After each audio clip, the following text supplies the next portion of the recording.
Hello, everyone.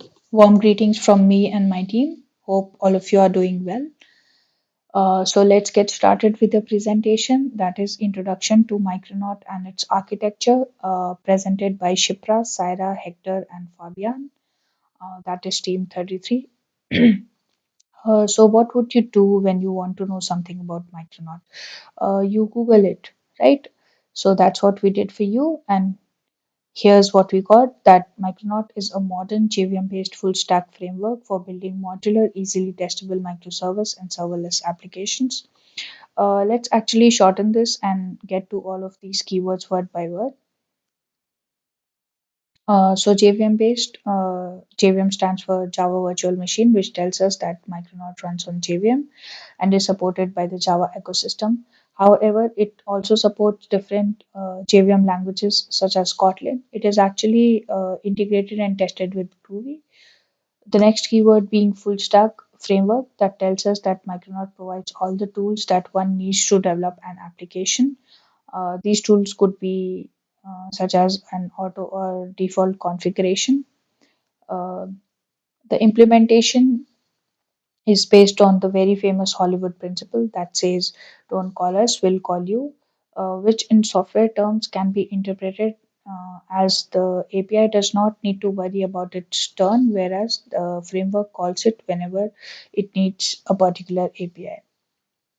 Moving to the last part, that is microservice applications, which are nothing but smaller specialized chunks of an application. Those communicate with one another across common platforms such as APIs, REST interfaces like HTTP, etc. Now, moving to the quality requirements of Micronaut, unlike other frameworks, uh, which load and cache reflection data for every single field, method, or constructor in the code. With Micronaut, the application startup time and memory consumption are not bound to the size of the code base, which actually positively impacts the most valued components of the computational world, that is, time, memory, and throughput. As Shipra said, Micronaut is a framework and is therefore following the inversion of control principle. This means not your application controls the main flow of the program, but the framework. In Micronaut, this is mainly achieved through dependency injection. This is a technique where a central instance, the IOC container, creates instances of classes and also supplies their dependencies. The instances managed and created by the IOC container are called beans. To give you a better understanding of Micronaut, I will create now together with you a new application. For this, we are using the Micronaut command line interface. This is a small tool which helps generating Micronaut projects. Our goal is to create an application project. Therefore, we are using the create_up command. You can see Java is the default programming language. It would have been possible to choose Groovy or Kotlin as well.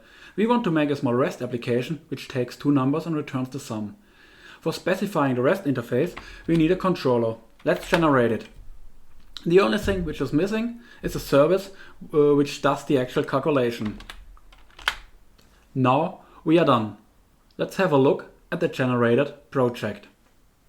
As you can see, I have opened the project with IntelliJ, and you can see here the structure of the directory. Important to see is that it is a Gradle project. This means here in the build Gradle file all necessary dependencies, for example to Micronaut, are defined. There is as well a Docker file which allows us to run the app in a container. The code itself contains three classes, the two classes we have generated and the application class. The application class contains the public static void main method, the entry point of a Java application. And here we are calling Micronaut and basically giving the control of the application to Micronaut. Let's look into the other classes, for example into the service class. This is an empty class, but it has an interesting annotation. The singleton annotation tells Micronaut that this class should be considered for the dependency injection. With this annotation, Micronaut will create a singleton bean out of this service. We add a small method which adds two numbers, which we are going to call now from the REST controller. Also here we have a different annotation. We have the controller annotation. And this tells Micronaut that this should be considered as well for the dependency injection, but it tells them as well that this defines a REST interface or HTTP interface.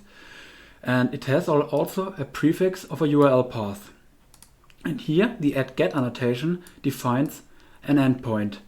Our endpoint looks a bit different because we need two parameters, two path parameters. And you can see the names, they are identical to the method parameters. And we will get injected them automatically. Here in the method we are calling the service and return the result.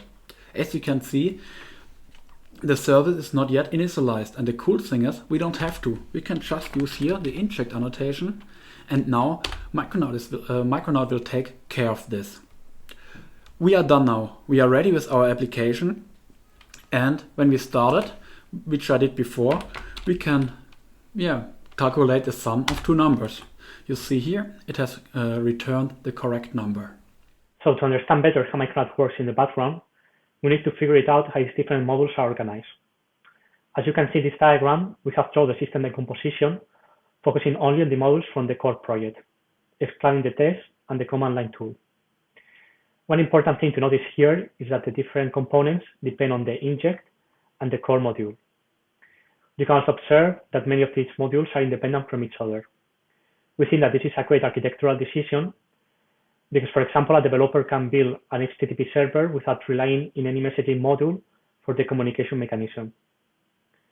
Now we are going to illustrate, based on our REST application example, how the runtime, the inject Java, and HTTP native modules interact between each other.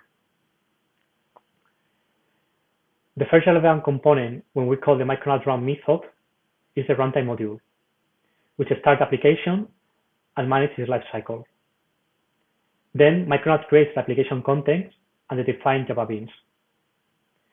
The framework depends on the inject module to implement the dependency injection pattern and to manage application context with all the defined Java beans that are configured using specific annotations. As you can see, it creates the service bean and then it injects it into the REST controller. Once all these beans have been injected and the application context is running, Micronaut starts the native HTTP server module to process the client requests. Earlier in the video, we saw Micronaut's quality requirements. Some of these requirements are realized through ahead of time or AOT compilation. AOT compilation essentially means that more is done at compile time and less at runtime. Traditionally, framers do things like annotation processing and dependency injection at runtime using reflection and proxies. The drawbacks of this approach are slow startup times and large memory consumption, especially for larger applications. By doing all these things at compile time instead of runtime, AOT compilation eliminates the need for reflection and proxies, which in turn results in fast startup times and reduced memory footprint. And these four things happen to be part of Micronaut's quality requirements. To illustrate what AOT compilation does, let's take a look at annotation processing. So here we have class hello_controller with the annotation controller. Inside the class we have a method hello with the annotations get and produces. Keeping these annotations in mind, let's have a look at some of the classes Micronaut generated during compilation. So this class hello_controller definition defines the hello_controller bean and contains the annotation metadata for the hello_controller. As you can see, here is the annotation controller and its corresponding value. We can do the same thing for the hello method, which is defined in this class. Here we can see the metadata of the annotations that were defined on the hello method, namely get and produces. So generating all these classes allows Micronaut to read the annotation metadata at runtime without using reflection. In conclusion, Micronaut is a framework with a lot of functionality and a special architecture to fulfill the requirements of microservices. While functionality-wise Micronaut cannot yet compete with frameworks like Spring Boot, features like AOT compilation give Micronaut a unique selling point.